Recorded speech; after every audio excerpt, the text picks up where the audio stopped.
Hello, welcome to helix. आज हम discuss करेंगे इकोनॉमिक न्यूज़ 2023। तो 2022 का जो सेक्शन था लास्ट 3 मंथ्स का, अक्टूबर, नवंबर एंड दिसंबर, उसका हमने इकोनॉमिक न्यूज़ जो है वो डिस्कस कर लिया था। ठीक है। तो उसका जो टाइटल था वो बैंकिंग करंट अफेयर के नाम से था। अभी जो है ये इकोनॉमिक न्यूज़ 2023 अपन स्टार्ट करेंगे। ठीक है। सो एक banking news, economic news, banking current affair, ये सारी चीज़ें जो है वो एक ही है। सो आप टाइटल से कंफ्यूज ना हो। ठीक है। सो अक्टूबर, नवंबर, दिसंबर, 3 वीडियोस जो हैं हमने लास्ट में डिस्कस कर लिए थे। अब अपन डिस्कस करेंगे इकोनॉमिक न्यूज़ 2023। ठीक है। सो जनवरी 1 से और जनवरी 15 तक का जो इकोनॉमिक न्यूज़ का जो सेशन है, जैसे कि अभी जो एग्जाम्स हैं बैंकिंग के, ठीक है, बैंक का, पीओ का है, जो इंटरव्यूज हैं, शेड्यूल्स हैं, ठीक है। सो उनके लिए ये जो वीडियो जो है, ठीक है, इकोनॉमिक न्यूज़ का, वो बहुत ज़्यादा इंपॉर्टेंट है। ठीक है। सो आइए स्टार्ट करते हैं इकोनॉमिक न्यूज़ 2023। सो फर्स्ट है GST collection in December rose up to 15% to 1.49 lakh crore. ठीक है। सो जीएसटी कलेक्शन जो है वो दिसंबर में वो 15% जो है वो इंक्रीज हो गया है, और ये हो गया 1.49 लाख करोड़ का। ठीक है। सो 15% ये इंक्रीज हुआ है। यहाँ पर देखिए 1 लाख करोड़ का, और इसको बिलियन में अगर देखें तो 18.7 बिलियन जो है ये इंक्रीज हुआ है। ठीक है। सो ये तो है करंट अफेयर। और जीएसटी के बारे में देखें तो जीएसटी का जो पूरा नाम है आपको पता होगा, गुड्स एंड सर्विस टैक्सेस इसको कहते हैं। ठीक है। सेंट्रल गवर्नमेंट इसको हैंडल करती है। और जीएसटी काउंसिल की जो जनरल चेयरमैन जो होती हैं, ठीक है, वो होती हैं फाइनेंस मिनिस्टर, जनरली होती है। ठीक है। और अलग से अगर कोई बनाना चाहे तो गवर्नमेंट उसको बना सकती है। ठीक है। सो चेयरमैन जो है इसकी है यूनियन फाइनेंस मिनिस्टर, और वो हैं अपन, आपको पता होगा, निर्मला सीतारमन जी। ठीक है। सो ये जीएसटी काउंसिल को जो है वो हेड करती है। ठीक है। एक और बात है जो है इसके बारे में, स्टैटिक इन्फॉर्मेशन जो है, कि कॉन्स्टिट्यूशन का 101 अमेंडमेंट जो है, 101वां जो कॉन्स्टिट्यूशनल अमेंडमेंट एक्ट जो था 2016 में, ठीक है, वो पास हुआ। और उससे आर्टिकल 279A 1, 279A का 1 पोर्शन जो है, उसको जो है वो जीएसटी काउंसिल के फॉर्मेशन के लिए बनाया गया। ठीक है। तो जीएसटी काउंसिल एस्टैब्लिश हुई थी इंडियन प्रेसिडेंट के सबमिशन के द्वारा। जैसे कि कोई भी एक्ट जब पास होता है तो पहले पार्लियामेंट में पास होता है और उसके बाद प्रेसिडेंट के पास जाता है। ये आपको पता होगा अगर आप पॉलिटिकल साइंस पढ़े हुए तो। सो 2016 में ये हुआ था। और इसके 60 दिन बाद जो है वो आर्टिकल 279A जो है वो इफेक्टिव हुआ था। तो 279 आर्टिकल जो है आपको याद रखना है, ये स्टैटिक में एग्जाम में आ सकता है। तो 279A जो है वो रिलेटेड है जीएसटी से, और 279A का 1 पार्ट जो है वो है जीएसटी काउंसिल का। ठीक है। नेक्स्ट है UPI processes record 7.82 billion transactions in December and 2022 on A high. So UPI क्या होता है ये आपको पता होना चाहिए। तो यूपीआई का फुल फॉर्म एक तो आपको पता होना चाहिए, यूनियन पेमेंट इंटरफेस होता है, यूनाइटेड पेमेंट इंटरफेस। और इसने रिकॉर्ड किया है हाईएस्ट 7.82 बिलियन ट्रांजेक्शन्स की हैं दिसंबर में। ठीक है। सो हाईएस्ट है ये। और ये टोटल हुए हैं, अगर ट्रांजेक्शन की मैं बात करूँगा, मतलब एज ए मॉनेटरी वैल्यू में अगर बात करें अपन, तो ये है 12.82 ट्रिलियन। ठीक है। या फिर 174.6 बिलियन डॉलर का जो ट्रांजेक्शन यूपीआई से हुआ है दिसंबर में। ठीक है। और यूपीआई के बारे में एक और बात रखनी है, तो यूपीआई जो डेवलप किया है, ठीक है, किस कंपनी ने डेवलप किया है, तो ये किया है एनपीसीआई ने। और एनपीसीआई का पूरा नाम आपको याद रखना है, वो है national payment corporation of India. So Bharat सरकार की एक ये कंपनी है, और भारत सरकार ने यूपीआई को जो है वो डेवलप किया है। और एक और बात है, एनपीसीआई ने एक कार्ड जो है वो भी बनाया है, जिसको अपन कहते हैं रुपे कार्ड। तो रुपे कार्ड इंडिया का कार्ड है। ठीक है। और ये एनपीसीआई ने बनाया है। ठीक है। नेक्स्ट है इंडियाज अनएम्प्लॉयमेंट रेट राइज हुई है 8.30% इन दिसंबर 2022। ठीक है। सो अनएम्प्लॉयमेंट रेट जो है वो 8.5%, 8.30% जो है वो पहुंच गई है। ठीक है। और ये पहले जो थी, देखिए हाईएस्ट है ये, 16 मंथ में सबसे ज़्यादा हाईएस्ट है, according to data from centre monitoring Indian economy, CMIE का जो डेटा है उसके अकॉर्डिंग ये जो 16 महीने में सबसे ज़्यादा अनएम्प्लॉयमेंट रेट है। ठीक है। और ये 8% थी, देखिए, नवंबर में। और अर्बन एम्प्लॉयमेंट जो है, अर्बन मतलब शहरी क्षेत्र का जो है वो 10.9% है। ठीक है। पहले 8.96% था, अब ये इतना हो गया है नवंबर में। और रूरल अनएम्प्लॉयमेंट की अगर मैं बात करूं तो ये 7.744 है, और ये पहले था 7.55%। ठीक है।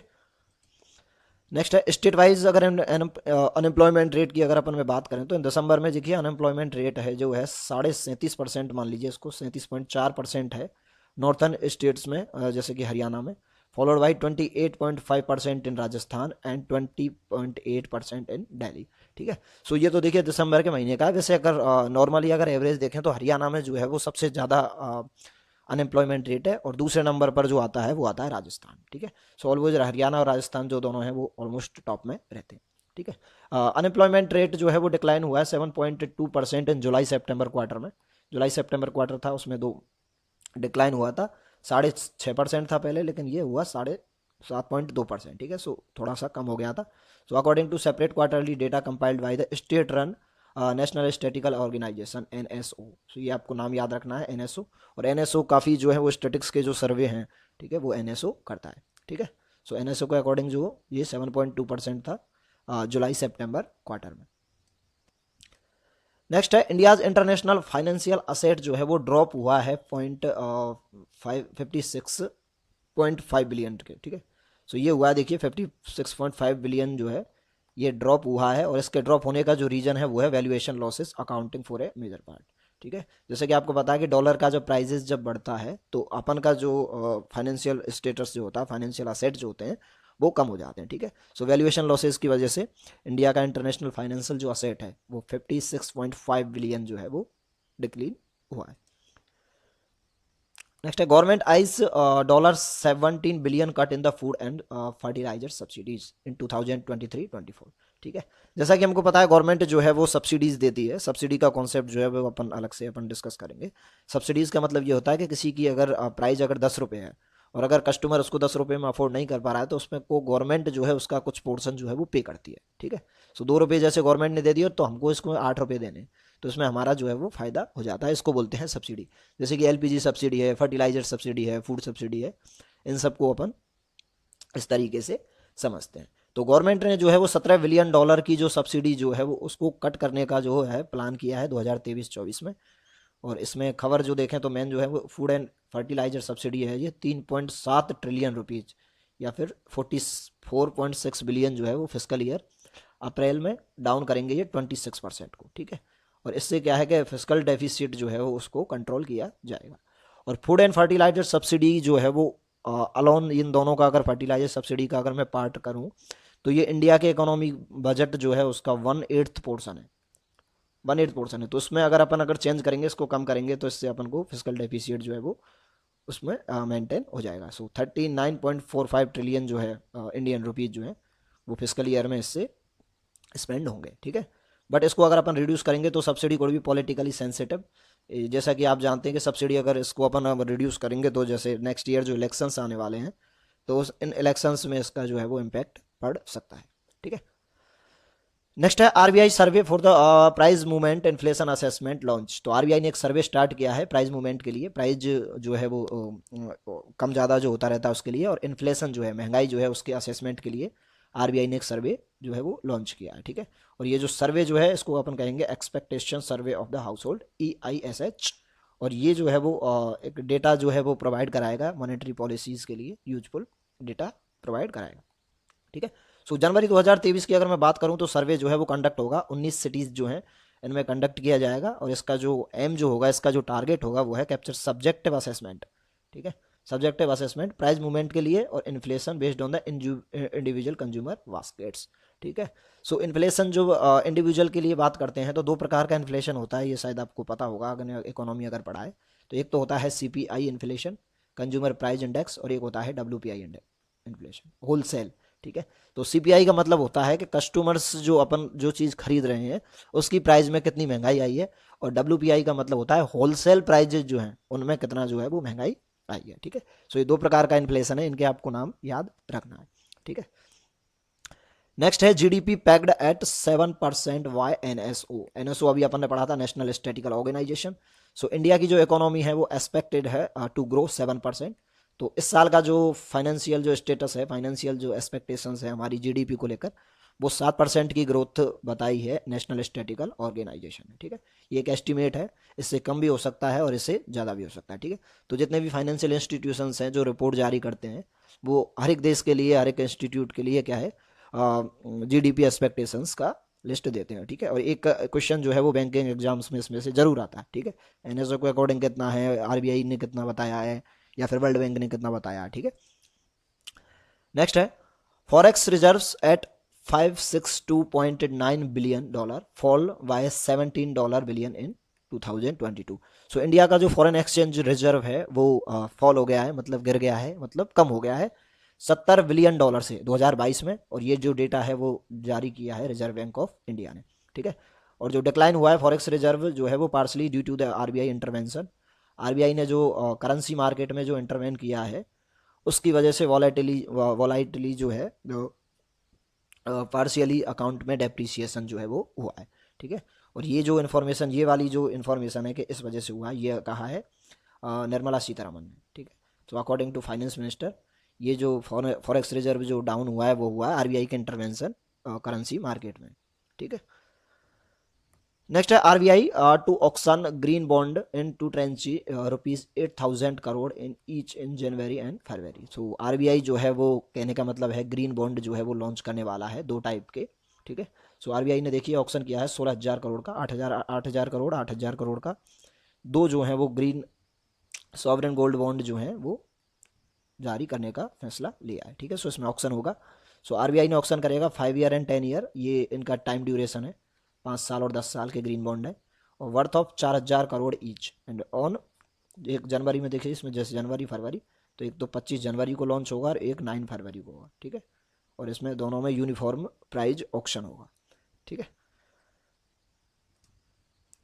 नेक्स्ट है वर्ल्ड बैंक ने प्रिडिक्ट किया है इंडिया की इकोनॉमी ग्रोथ को 6.9% फाइनेंशियल ईयर 2023 में, ठीक है। एनएसओ ने जो अभी अभी ने देखा था, नेशनल स्टेटिकल ऑर्गेनाइजेशन ने 7% बोला था, और वर्ल्ड बैंक जो है इसने 6.9% प्रिडिक्ट किया है। सो ये क्वेश्चन इंपॉर्टेंट है कि वर्ल्ड बैंक के अकॉर्डिंग कितना है, ठीक है। सो इंडिया की ग्रोथ जो है वो एक्सपेक्टेड है स्लो बता रही हैं इसको, ये 6.9% फाइनेंशियल ईयर 2023 में। सो 0.6% पॉइंट जो है वो डिक्रीज हुआ है सिंस जून से, ठीक है। जून में जो था वो 7.5% जो था, और इस साल जो है वो 6.9% बता रहे हैं, तो ये 0.6% जो है हो गया है, ठीक है। किसान विकास पात्रा केबीपी जिसको कहते हैं, इसकी जो इंटरेस्ट रेट है वो हाइक हुई है, मतलब बढ़ गई है मार्च 2023 क्वार्टर में। तो current interest rate on KBP ये है 7.2% कंपाउंडेड एनुअली। तो रिवाइज रेट जो है वो अनाउंसड होगी दिसंबर, मतलब रिवाइज रेट जो है वो अनाउंस हुई है दिसंबर 30 को, जो है इसको अनाउंस किया गया था। Next, inflation cools to 1 year low 5.7% in December, ठीक है। सो इन्फ्लेशन जो है वो दिसंबर में सबसे कम रहा है, और 5.7% की जो है रेट पर ये रहा है। सो रिटेल इन्फ्लेशन, और रिटेल इन्फ्लेशन जो अभी अपन ने डिस्कस किया था, सीपीआई जो है इसको अपन कहते हैं रिटेल इन्फ्लेशन, और डब्ल्यूपीआई को कहते हैं होलसेल इन्फ्लेशन, ठीक है। सो रिटेल इन्फ्लेशन जो है वो डिक्लाइन हुआ है, और ये पूरे एक साल में सबसे कम है दिसंबर में, 5.72% है, ठीक है। Mainly due to the softening price of the food items, ठीक है। सर्दियों के टाइम में जो सब्जियां हैं, वेजिटेबल्स हैं, वो सारी चीज़ें सस्ती हो जाती हैं। और ये जो डेटा है वो रिलीज किया है मिनिस्ट्री ऑफ स्टैटिकल, ये वेरी वेरी इंपॉर्टेंट है, ठीक है। कई बार एग्जाम्स में पूछा गया है सीपीआई इन्फ्लेशन का डेटा जो है वो कौन रिलीज करता है। So ministry of statics and programme implementation MOSPI ने ये डेटा रिलीज किया है। और ये देखिए कंज्यूमर प्राइस इंडेक्स, या फिर इसको सीपीआई बेस्ड इन्फ्लेशन जो है वो कहते हैं, तो 5.72% जो है ये दिसंबर में है, और ये जो था 5.88% था नवंबर में, और 6.77% था अक्टूबर में, ठीक है। सो ये कम हो गया है, ठीक है। सो पूरी साल का 2022 का सबसे लो जो है वो है दिसंबर में, ठीक है। नेक्स्ट है petrol blended with the 20% ethanol from April 1 says Hardeep Singh Puri. और हरदीप सिंह पुरी जो है वो हैं हमारे पेट्रोलियम मिनिस्टर हैं हरदीप सिंह पुरी, और इन्होंने अनाउंस किया है कि 1 अप्रैल से फेज जो है वो रोल आउट होने वाला है, इसमें E20 फेज जिसको बोलेंगे, इसमें 20% जो है वो एथेनॉल आएगा ब्लेंडिंग विद गैसोलीन, ठीक है। और ये जो फ्यूल है वो सेलेक्टेड जो है आउटलेट्स जो है पेट्रोल पंप उन पर मिल सकेगा, और इसको यूज करने के लिए हमको कोई भी कार के इंजन में चेंज करने का कोई भी रिक्वायरमेंट नहीं है, ठीक है। सो ये आपको याद रखना है। नेक्स्ट है सेंटर ने क्लियर किया है 2600 करोड़ रुपए की एक स्कीम जो है इन्वेंशन इंसेंटिव स्कीम जो है वो स्टार्ट की है, और ये स्कीम लॉन्च की है रुपे और भीम यूपीआई को प्रमोट करने के लिए, ठीक है। सो रुपे और भीम यूपीआई दोनों के दोनों national payment corporation of India NPCI द्वारा डेवलप किए गए हैं, और इनके प्रमोशन के लिए गवर्नमेंट ने 2600 करोड़ रुपए का एक स्कीम जो है वो लॉन्च किया। सो यूनियन कैबिनेट मिनिस्टर ने अप्रूव किया है इसको स्कीम को, और RuPay debit card and low value Bhim UPI transactions को प्रमोट करने के लिए इसको यूज किया गया है, ठीक है। नेक्स्ट है इंडिया का जो फॉरेक्स रिजर्व है वो श्रिंक हुआ है USD 1.268 बिलियन डॉलर, और ये अभी रह गया है 561.583 बिलियन, ठीक है। और ये पहले जो था इससे ज़्यादा था। सो अब ये डिक्लाइन हो गया है टोटली, देखिए आप इसको इस तरीके से, ठीक है। पहले जो था ये 562 पॉइंट कुछ था, ठीक है। इन दोनों को आप जोड़ लीजिए, जैसे इसको और इसको, तो पहले ये था, अभी जो है ये इतना हो गया है। और उसमें जो डिक्लाइन हुआ है ये हुआ है $1.268 बिलियन का, ठीक है। और इन्फॉर्मेशन जो है वो दी है bank reserve bank of India ने, ठीक है। नेक्स्ट है, in first India among the top 5 ECM market globally 2022, ठीक है। So India was the among of the top 5 markets. So विश्व के टॉप 5 मार्केट्स में जो है वो इंडिया है ग्लोबली, ठीक है। In terms of equity end fund raising despite with the quantum fund raised by the decline by 43%, ठीक है। सो इसमें ज़्यादा कोई इंपॉर्टेंट है नहीं। ये तो आपको ये याद रखना है कि टॉप 5 में आए हैं ये ECM में, ठीक है। और ECM क्या होता है? ECM को बोलते हैं इक्विटी कैपिटल मार्केट। सो इक्विटी कैपिटल मार्केट के हिसाब से इंडिया जो है वो टॉप 5 कंट्रीज़ में आ गया है, ठीक है। और ये जो रिपोर्ट है वो जारी करी है, देखिए आप, इसका नाम है कोटक इन्वेस्टमेंट बैंकिंग, ठीक है। सो कोटक इन्वेस्टमेंट फंड बैंकिंग जो है उसने इसको रिपोर्ट को जारी किया है। तो ECM में टॉप 5 में जो है वो इंडिया पहुंच गया, ठीक है। सो ये एक जनवरी 15 तक 15 दिन का जो है वो फाइनेंशियल करंट अफेयर्स है, ठीक है। इसको economic news, banking news, financial news आप कुछ भी कह सकते हैं, ठीक है। सो ये यूट्यूब चैनल है अपना हेलिक्स एजुकेशन, इसको लाइक शेयर एंड सब्सक्राइब कीजिए, ठीक है। और 15 जनवरी से और 30 जनवरी तक का वीडियो जब जैसे ही टाइम खत्म होगा अपन डेली का डिस्कस करेंगे। So thank you for watching, like subscribe and share.